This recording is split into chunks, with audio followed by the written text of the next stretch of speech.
Hello दोस्तों, आपका improve learning with Aditya channel में बहुत बहुत स्वागत है।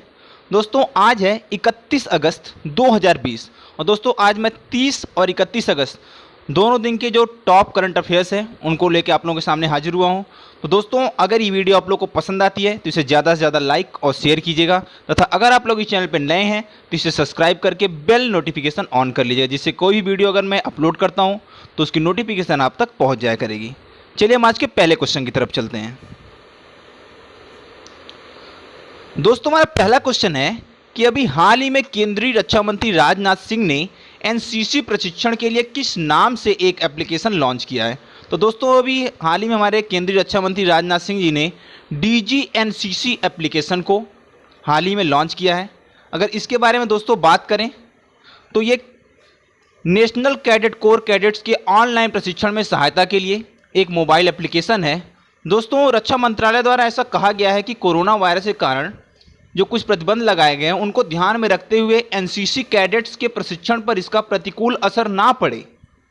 अब तक जानते हैं आप कि लगभग जितने भी सेक्टर हैं सब पे कोरोना वायरस का प्रतिकूल असर पड़ा है, तो उसको देखते ही हुए एनसीसी में भी अब ये डिजिटल प्लेटफॉर्म लॉन्च किया गया। दोस्तों इसमें क्या होगा, स्कूल और कॉलेज के खुलने की तो फिलहाल कोई संभावना है नहीं, इसलिए एनसीसी कैडेट्स को डिजिटल माध्यम से प्रशिक्षण दिया जाएगा, जिसके तहत उन्हें DGNCC नामक मोबाइल एप्लीकेशन लॉन्च किया गया। और यह एप्लीकेशन एनसीसी कैडेट्स को उनके पाठ्यक्रम, उनके प्रशिक्षण से संबंधित वीडियो के साथ साथ अक्सर पूछे जाने वाले प्रश्नों को भी प्रदान करेगा। तो दोस्तों ये एक पहल शुरुआत की गई है हमारे रक्षा मंत्री राजनाथ सिंह के द्वारा।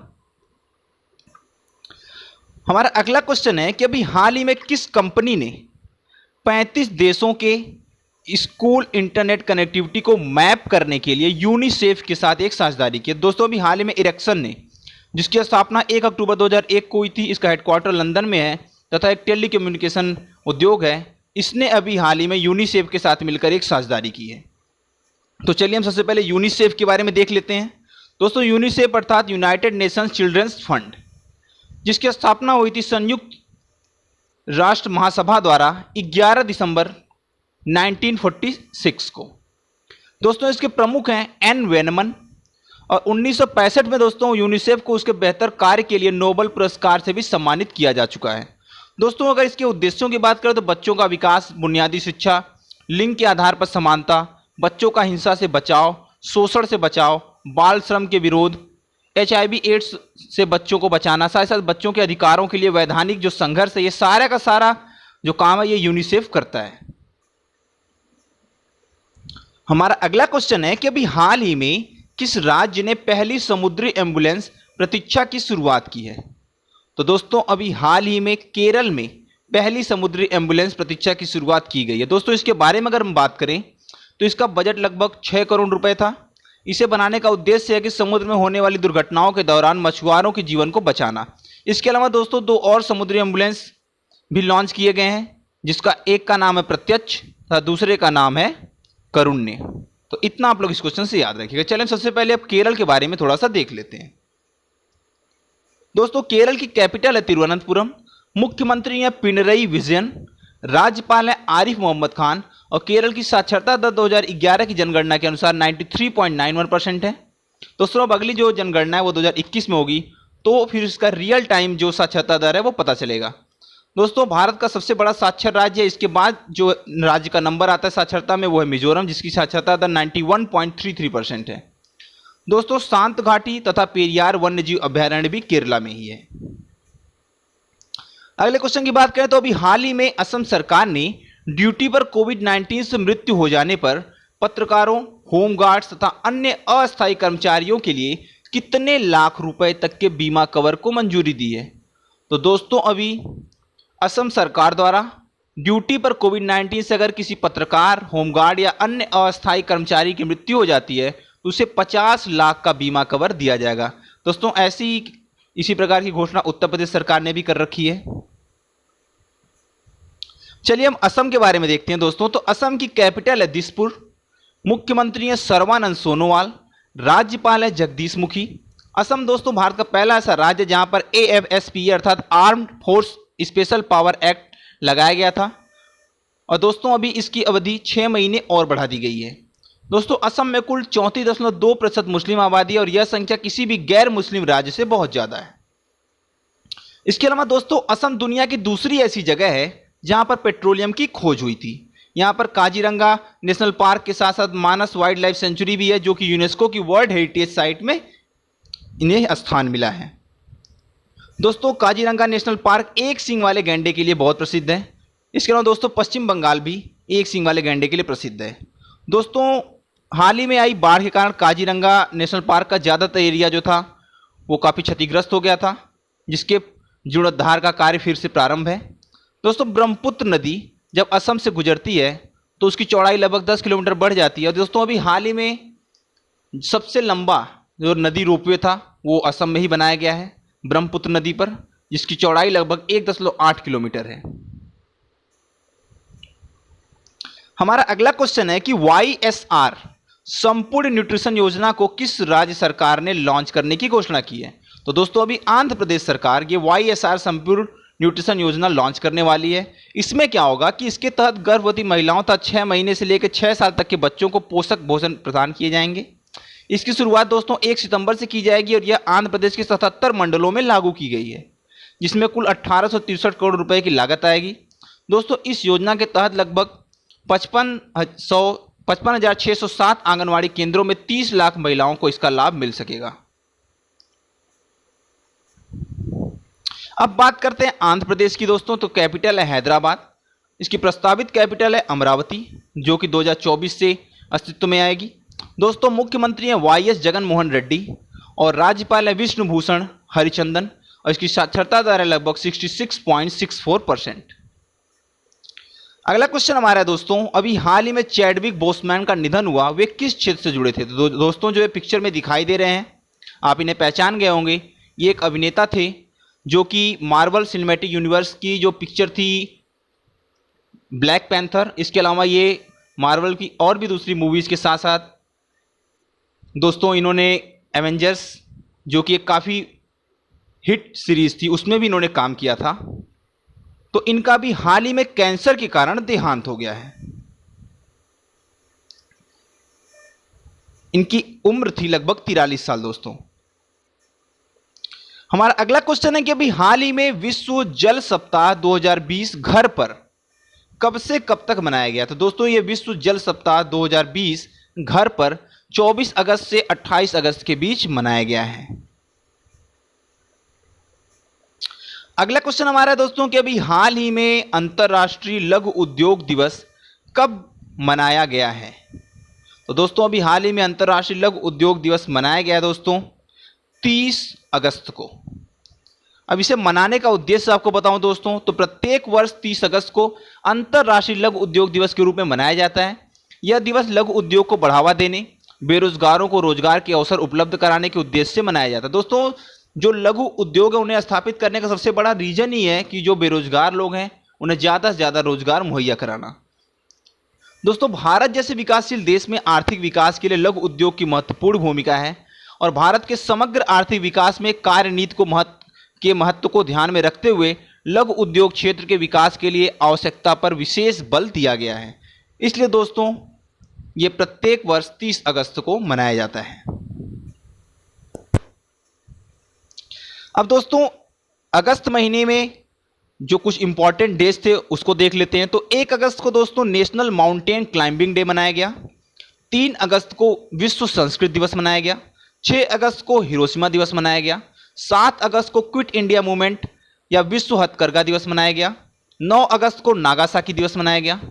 दोस्तों ये जो 6 अगस्त का हिरोशिमा दिवस है, 9 अगस्त का नागासाकी दिवस है। दोस्तों इस दिन क्या हुआ था कि जापान पर अमेरिका ने परमाणु बम गिराए थे, तो उसकी याद में ही ऐसा दोबारा ना हो, क्योंकि इसमें काफ़ी ज़्यादा विध्वंस हुआ था, काफ़ी ज़्यादा जन और माल की हानि हुई थी, तो ये दोबारा ऐसा ना हो इसलिए ये दोनों दिवस हिरोशिमा दिवस और नागासाकी दिवस मनाए जाते हैं। दोस्तों बात करें 10 अगस्त की, तो विश्व जैव ईंधन दिवस मनाया जाता है। 12 अगस्त को विश्व हाथी दिवस मनाया जाता है। 13 अगस्त को विश्व अंगदान दिवस अर्थात वर्ल्ड ऑर्गन डोनेशन डे मनाया जाता है। 15 अगस्त को भारत का स्वतंत्रता दिवस मनाया जाता था। उसी दिन बांग्लादेश में शोक दिवस मनाया जाता है। दोस्तों 19 अगस्त को विश्व फोटोग्राफी दिवस मनाया जाता है, साथ ही साथ विश्व मानवता दिवस मनाया जाता है, वर्ल्ड ह्यूमैनिटेरियन डे। 20 अगस्त को दोस्तों विश्व मच्छर दिवस, भारतीय अक्षय ऊर्जा दिवस तथा राजीव गांधी के जन्म दिवस पर सद्भावना दिवस के रूप में भी मनाया जाता है। दोस्तों 21 अगस्त को वर्ल्ड सीनियर सिटीजन डे मनाया जाता है। 23 अगस्त को दास प्रथा तथा उसके उन्मूलन को याद करने के लिए अंतर्राष्ट्रीय दिवस मनाया जाता है। बात करें दोस्तों 26 अगस्त को तो महिला समानता दिवस मनाया जाता है। 29 अगस्त को राष्ट्रीय खेल दिवस, परमाणु परीक्षण के खिलाफ विश्व दिवस मनाया जाता है। दोस्तों 30 अगस्त को अंतर्राष्ट्रीय लघु उद्योग दिवस मनाया जाता है। तो ये थे अगस्त महीने के कुछ इंपॉर्टेंट डेज। हमारा अगला क्वेश्चन है कि अभी हाल ही में T20 क्रिकेट में 500 विकेट लेने वाले दुनिया के पहले गेंदबाज कौन बने हैं। तो दोस्तों ये जो पिक्चर में दिखाई दे रही है ड्वेन ब्रेवो, और ये T20 क्रिकेट में 500 विकेट लेने वाले दुनिया के पहले गेंदबाज बने हैं। हमारा अगला क्वेश्चन है कि हाल ही में भी केंद्र सरकार द्वारा खाद्य सामग्रियों में ट्रांस फैट को 5% से घटाकर कितने प्रतिशत करने की घोषणा की गई है। तो दोस्तों अभी ट्रांस फैट को 5% से घटाकर 2% करने की घोषणा की गई है केंद्र सरकार द्वारा। हमारा अगला क्वेश्चन है कि अभी हाल ही में किसके द्वारा अगली पीढ़ी का स्टार्टअप चैलेंज चुनौती लॉन्च किया गया है। तो दोस्तों ये जो पिक्चर में दिखाई दे रहे हैं यही है सूचना एवं प्रसारण मंत्री श्री रविशंकर प्रसाद, और इनके द्वारा ही ये अगली पीढ़ी का स्टार्टअप चैलेंज चुनौती लॉन्च किया गया है। बात करें दोस्तों इस स्टार्टअप की, तो केंद्रीय इलेक्ट्रॉनिक एवं सूचना प्रौद्योगिकी मंत्री रविशंकर प्रसाद ने शुक्रवार को चुनौती नामक एक नई पीढ़ी की स्टार्टअप चुनौती प्रतियोगिता लॉन्च की। दोस्तों इसका मकसद है देश के जो टायर 2 शहर हैं उन पर विशेष ध्यान केंद्रित करते हुए स्टार्टअप और सॉफ्टवेयर उत्पादों को बढ़ावा देना। अगला क्वेश्चन दोस्तों हमारा है कि अभी हाल ही में जारी global ranking of average wages में भारत का कौन सा स्थान रहा। तो दोस्तों भारत इस रैंकिंग में 72 पोजीशन पे रहा। बात करें दोस्तों global ranking of average wages की, तो दोस्तों इस बार हर महीने लगभग 32,800 रुपये प्रति महीने की औसत वेतन के साथ भारत 72nd पोजीशन पे रहा, जबकि स्विट्जरलैंड 3,09,000 तथा लम्सबर्ग 2,64,000 की औसत मासिक वेतन के साथ क्रमशः पहले तथा दूसरे स्थान पर रहा। दोस्तों सबसे आखिरी पोजीशन पर रहा क्यूबा, जिसका औसत मासिक वेतन है 27,000 रुपये। अगला क्वेश्चन हमारा है कि हाल ही में किस देश के जासूस को ब्रिटेन में ब्लू प्लैक अवार्ड से सम्मानित किया गया है। तो दोस्तों अभी भारत के जासूस को इंग्लैंड में ब्लू प्लैक अवार्ड से सम्मानित किया गया है। दोस्तों इनका नाम है नूर इनायत खान, और इन्हें ही अभी ब्रिटेन में ब्लू प्लैक अवार्ड से सम्मानित किया गया। तो चलिए हम सबसे पहले ब्रिटेन अर्थात यूनाइटेड किंगडम को देख लेते हैं। तो कैपिटल है इसकी लंदन, क्वीन है महारानी एलिजाबेथ द्वितीय, प्रधानमंत्री है Boris Johnson. United kingdom great Britain और उत्तरी आयरलैंड से संयुक्त होकर बना है तथा यह अटलांटिक सागर, उत्तरी सागर, इंग्लिश चैनल और आयरिश सागर से घिरा हुआ है। अगला क्वेश्चन हमारा दोस्तों कि अभी हाल ही में 200 अरब डॉलर की संपत्ति वाले दुनिया के पहले व्यक्ति कौन बने हैं। तो दोस्तों जो पिक्चर में दिखाई दे रहे हैं यह जेफ बेजोस जो कि अमेजॉन के मालिक हैं, और यही अभी दुनिया के पहले व्यक्ति बने हैं 200 अरब डॉलर की संपत्ति के साथ। तो चलिए सबसे पहले हम अमेजॉन के बारे में देख लेते हैं। तो इसकी स्थापना हुई थी 1994 को। संस्थापक एवं प्रमुख है जेफ बेजोस। हेडक्वार्टर इसका है वाशिंगटन अमेरिका में। अब तक लगभग 100 मिलियन लोगों ने अमेजॉन प्राइम की सदस्यता ली है दोस्तों। इसके अलावा अमेजॉन दुनिया का सबसे बड़ा ई कॉमर्स मार्केट प्लेस है। हमारा अगला क्वेश्चन है कि अभी हाल ही में 2020 का इंटरनेशनल बुकर पुरस्कार किसने जीता है। तो दोस्तों 2020 का इंटरनेशनल बुकर पुरस्कार जीता है मैरी के लुकास रिजनेवेल्ड ने। दोस्तों इनकी पुस्तक द डिस्कम्फर्ट ऑफ एवनिंग के लिए इन्हें ये 2020 का इंटरनेशनल बुकर पुरस्कार मिला है। दोस्तों इसके बारे में बात करें तो 26 अगस्त 2020 को नीदरलैंड की जो लेखिका है मार्के लुकास रिजनवेल्ड, इन्हें वर्ष 2020 का प्रतिष्ठित इंटरनेशनल बुकर प्राइज मिला है। दोस्तों यह पुरस्कार जीतने वाली वो सबसे कम उम्र की लेखिका बन गई हैं, और उन्हें यह पुरस्कार उनकी पुस्तक दोस्तों अभी मैंने बताया द डिस्कम्फर्ट ऑफ एवनिंग के लिए प्रदान किया गया है। हमारा अगला क्वेश्चन है कि परमाणु परीक्षण के खिलाफ अंतर्राष्ट्रीय दिवस हर साल कितने अगस्त को मनाया जाता है। दोस्तों अभी मैंने आपको बताया कि परमाणु परीक्षण के खिलाफ अंतर्राष्ट्रीय दिवस हर साल मनाया जाता है 29 अगस्त को। अब ये क्यों मनाया जाता है दोस्तों, इसके लिए बताऊं तो इस दिवस को मनाने का मुख्य उद्देश्य है परमाणु हथियार परीक्षण से विश्व में अन्य परमाणु विस्फोटों के बारे में लोगों को जागरूक करना, इससे विकिरण से पैदा होने वाले जो भयावह असर हैं उनसे लोगों को जागरूक करना, तथा परमाणु हथियार मुक्त दुनिया के लक्ष्य को प्राप्त करने के साधनों के रूप में तथा उसकी समाप्ति की आवश्यकता के लिए प्रति लोगों को जागरूक करने के लिए ये दिवस हर साल 29 अगस्त को मनाया जाता है।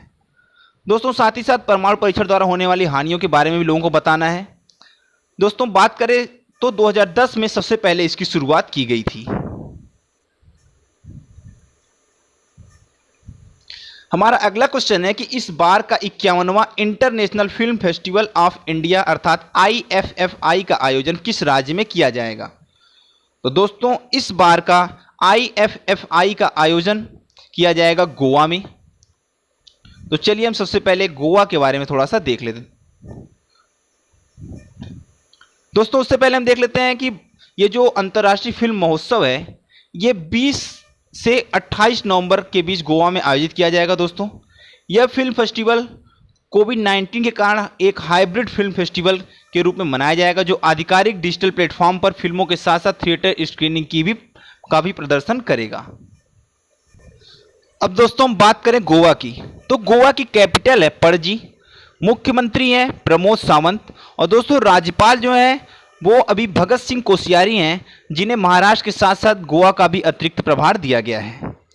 दोस्तों गोवा को 30 मई 1987 को पूर्ण राज्य का दर्जा मिला था, इसलिए इस दिन को गोवा के स्थापना दिवस के रूप में मनाया जाता है। दोस्तों 19 दिसंबर 1961 को गोवा को ऑपरेशन विजय के तहत पुर्तगालियों से आज़ाद करा दिया गया था, इसलिए इस दिन को गोवा के मुक्ति दिवस के रूप में भी मनाया जाता है। तो दोस्तों गोवा का जो स्थापना दिवस है वो याद रखिएगा 30 मई को मनाया जाता है, और गोवा मुक्ति दिवस मनाया जाता है 19 दिसंबर को।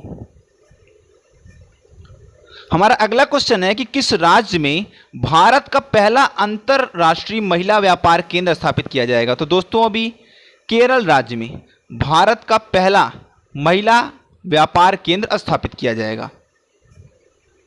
अगला क्वेश्चन हमारा है कि हाल ही में अभी किस लाइफ इंश्योरेंस कंपनी ने स्मार्ट असिस्ट नाम से रियल टाइम वर्चुअल हेल्पलाइन सेवा शुरू की है। तो दोस्तों अभी बजाज एलियांज ने यह रियल टाइम वर्चुअल हेल्पलाइन सेवा स्मार्ट असिस्ट की शुरुआत की है।